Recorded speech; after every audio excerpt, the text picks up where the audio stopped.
Night of August 16, 2026. A massive Wildberries logistics center near Moscow sits in the ordinary geography of a retail empire. Trucks, pallets, night shifts, a bloodstream of boxes. Then, the sky fills with small engines. Fire takes the building. Moscow says at least 6 people are dead. The Guardian carries that casualty claim within hours. This is not a raid on a border depot. It is a strike deep enough to rearrange what the capital can pretend. The machines arrive in numbers that read like weather. A massive assault. Hundreds of airframes, by the scale described as the night unfolds. They fly low. They do not need a bomber base. They do not announce a squadron with a famous name.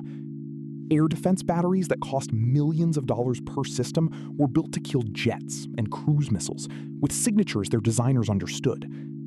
A warehouse fire is a different kind of message. It says the war's infrastructural weight can be set down inside Russia's own logistics map. And here is the contradiction that will not fit the old manuals. The fleet is not the child of a traditional military contractor. A large share of Ukraine's long-range drones now comes from Firepoint, a startup run by Iryna Terekh, 34, a former architect. Reporting after the strike puts the company's share at about 60% of Ukraine's deep strike drones, including aircraft used on this night. She did not pilot them. She did not order the military mission. The fact is narrower and harder. Her company designed and manufactured weapons the Ukrainian state then flew into the approaches of Moscow. Strategic bombing used to require an air force. On this night, it requires a workshop culture, a government platform named Brave One, and a decentralized web of more than 1,500 tech startups hidden from easy targeting. The fire is the headline. The factory is the story. Who taught a country without a conventional bomber command to reach a Moscow warehouse with machines built like products? February 2022 opens a problem that doctrine cannot solve with speeches. Russia launches a full-scale invasion. Ukraine's inherited air force is small, mixed, and immediately hunted. Runways are visible. Hangars are visible. Pilots take years. Spare parts take months. Western combat aircraft appear first as promises, then as debates, then as timelines that can slip when another parliament grows tired. Air defense missiles arrive in packages that a foreign vote can pause. What most people miss is not courage in cockpits. It is the colder decision, made under fire, to stop waiting for an air force that might never fully arrive. Ukraine begins to treat the sky as a workshop problem. Early in the war, commercial quadcopters and a handful of imported systems prove that cheap sensors can kill expensive armor. That lesson does not stay on the trench line. One-way aircraft, closer to a flying bomb than to a reusable jet, become a way to reach oil depots, rail nodes, and ammunition dumps far behind the front. Russia answers with its own massed night attacks. One official account, carried as the war continues, describes 135 drones launched at Ukraine in a single overnight wave, killing 2 people and injuring at least 10. Volume becomes a language both sides speak. The blind spot is industrial, not cinematic. A conventional bomber fleet needs doctrine, tanker aircraft, hardened bases, and a political class willing to lose pilots on camera.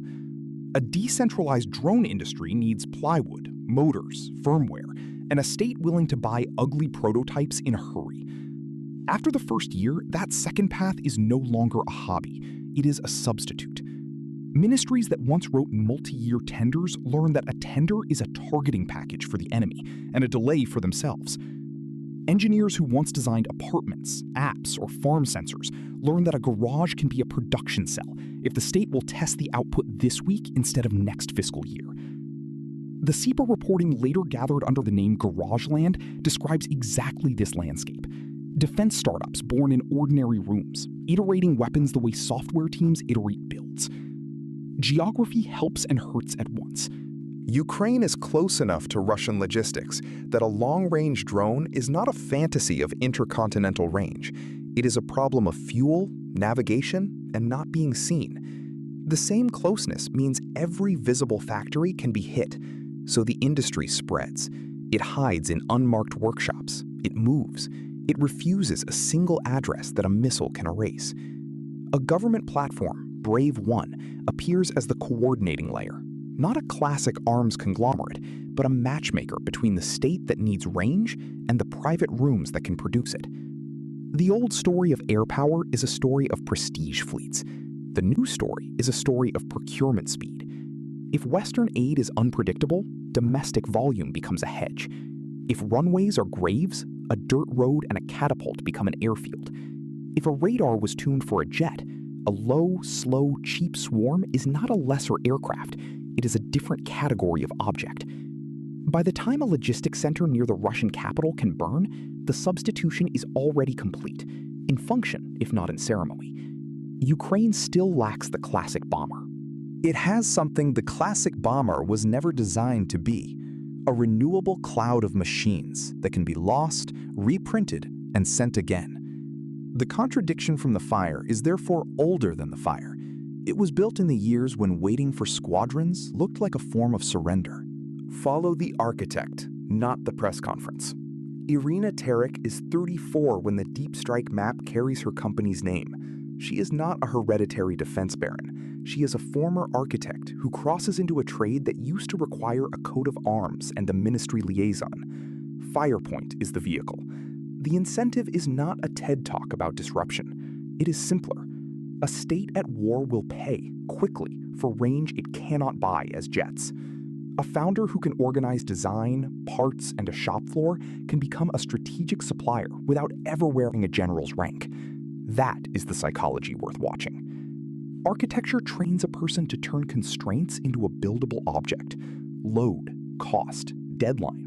The ugly site you were given instead of the beautiful site you wanted.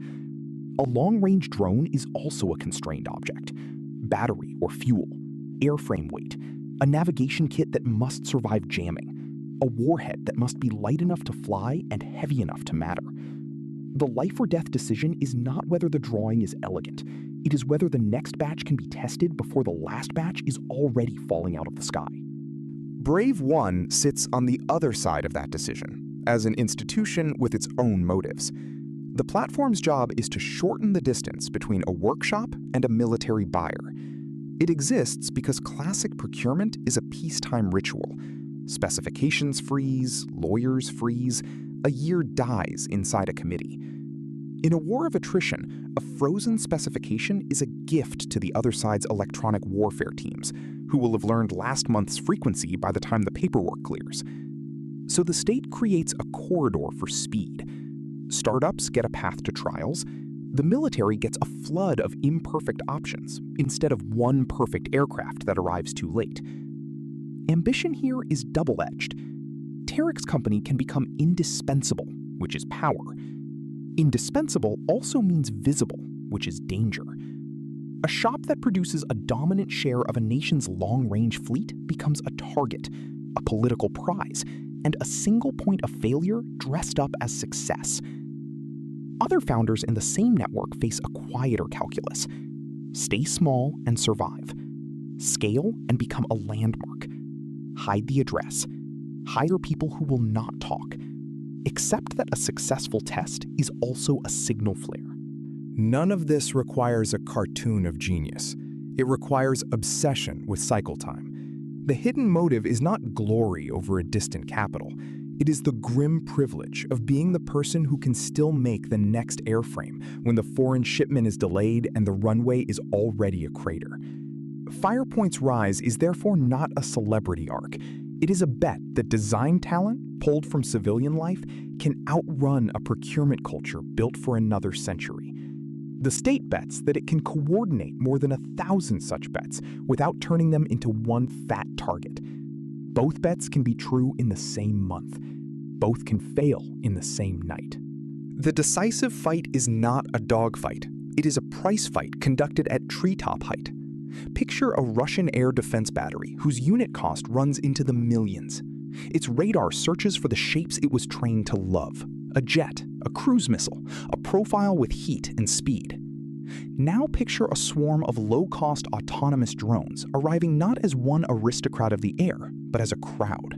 Some are decoys, some carry a charge. Some fail on the way and still occupy a screen. The operators cannot spend a premium interceptor on every plywood silhouette. If they do, they win the minute and lose the magazine. If they don't, a logistics hole ignites. Low-altitude flight is the first crack in the wall. Terrain masking, tree lines, river corridors, the clutter of a city approach. The swarm uses the ground as a shield, the way infantry uses a ditch. Classic high-altitude doctrine assumed the attacker would climb into the radar's favorite altitude to gain range and efficiency. These machines accept inefficiency. They burn energy to stay ugly and near the dirt. A battery tuned for the heavens develops a blind strip near the soil. Rapid manufacturing is the second crack. In a hidden workshop, the cycle is not a 5-year fighter program. Cut the airframe, mount the motor, flash the firmware, change the antenna after yesterday's jam, ship tonight. A startup can alter a design after a single failed corridor because there is no ceremonial fleet to obsolete. The sunk cost of one drone is meant to be survivable. The sunk cost of a manned bomber is a national argument. Across the Brave One network, that logic multiplies. More than 1,500 tech teams, most of them invisible by design, feed the same hunger for volume. One cell makes airframes. Another writes guidance that can limp home on a cheaper chip when satellite lock dies. Another tests warhead fusing in a quarry no journalist will be invited to see. The state does not need each cell to be excellent. It needs enough of them to be good this week. Bureaucratic procurement would have demanded a winner. The shadow ecosystem demands a population. Watch the tension inside that population. Idealism says every founder is a patriot printing freedom. Reality says some kits fail, some invoices are optimistic, some units arrive late, and some soldiers die because a cheap compass was not cheap enough. Profit versus risk is not a metaphor. A scaled shop draws Russian missiles. A tiny shop cannot fill a nightly quota. Ambition versus constraint appears in the parts list. Foreign chips that can be sanctioned, Chinese motors that can be delayed, adhesives that melt in summer, batteries that sag in frost. The network survives by refusing to need any single supplier the way a ministry once needed a single national champion. On the other side of the frontier, Russian air defense is forced into ugly arithmetic. Every interceptor has a price. Every radar hour has a crew. Every false alarm dulls attention. A swarm does not have to be brilliant. It has to be numerous enough that brilliance becomes unaffordable. CBS reports the political aftershock when Ukraine sends a huge strike toward Moscow. Russia warns that the United Kingdom will pay a price for supplying attack drones. That warning is a confession of a sort. It treats the new bombardment as a system that can be fed from outside and grown inside, not as a lone miracle airframe. The climax is operational, not theatrical. Launch crews roll machines out of unmarked rooms. Navigation packages are updated against last night's jamming map. The swarm leaves in pulses, so that a single volley cannot be read as a single object. Some airframes die at the border. Some wander. Some reach a warehouse district that was supposed to be a rear area. Present tense, because this is how the mechanism feels when it works. The radar operator sees too many tracks. The expensive missile stays on the rail because the track might be junk. The junk is sometimes not junk. A logistics roof opens to flame, and then the next batch is already being glued. Do not tidy this into a fable of inevitable victory. The same method can be copied. The same workshops can be found. The same cheap autonomy can fly west as easily as it flies east. A democratized bomber does not choose a moral side. It chooses a cost curve. Ukraine's shadow industry has, in function, replaced a conventional air force for the mission of deep disruption. That replacement is a wound in the old law of war, not a parade. It leaves Moscow counting fires in places that used to sleep, and Kyiv counting workshops that must never appear on a map. The barrier that breaks is the belief that strategic bombing is a privilege of rich air staffs. The domino is every mid-sized state watching the cost of a warehouse fire and doing the math. The larger principle is not that one company is clever. It is that the right to hit a distant city is no longer stored in a hangar with a flag painted on the tail. Once a state can coordinate civilian designers, hidden rooms, and a buying desk that moves at software speed, strategic bombing becomes a manufactured good. It can be iterated, it can be lost, it can be reprinted. That is a change in the grammar of force, not a change in speeches. Return to the present tense of late August 2026. The psychological burden has moved. A logistics hall near the Russian capital can burn, and the public inside the ring road can no longer treat the war as a television from the provinces. Infrastructure feels the same shift. Warehouses, rail, fuel, the dull buildings that feed an army become frontline architecture. Russia can still throw massed drones of its own. Ukraine can still fail to hold a trench. None of that restores the old monopoly in which only a classic air force could write fire onto a map hundreds of kilometers away. The quiet mystery here is institutional. Familiar life depends on buildings that look boring. A fulfillment center, a night shift, a parking apron of trucks. Behind those buildings sit decisions about who is allowed to build a flying object, how fast a ministry may buy it, and whether an architect's second profession can outproduce a general's 5-year plan. Intention and outcome part company. A founder may intend survival and employment. A platform may intend faster trials. A military staff may intend a single raid on a supply node. The outcome, assembled from those separate intentions, is a world in which bombardment is no longer rare, ceremonial, or reserved. Human stakes remain specific. 6 dead, if Moscow's number holds, are not a metaphor. A warehouse crew is not a general staff. A workshop technician in an unmarked Ukrainian room is not a pilot in a memoir. The industry that connects them does not need their names to function. It needs their shifts. Stand in the aftertaste of that. The bomber used to be a cathedral of metal. Now it can be a batch. The sky used to belong to whoever could afford the cathedral. Now it belongs in pieces to whoever can keep the batch coming. If a former architect's company can supply the range, and a government corridor can keep 1,000 other rooms alive, what happens to every capital that still believes distance is a wall?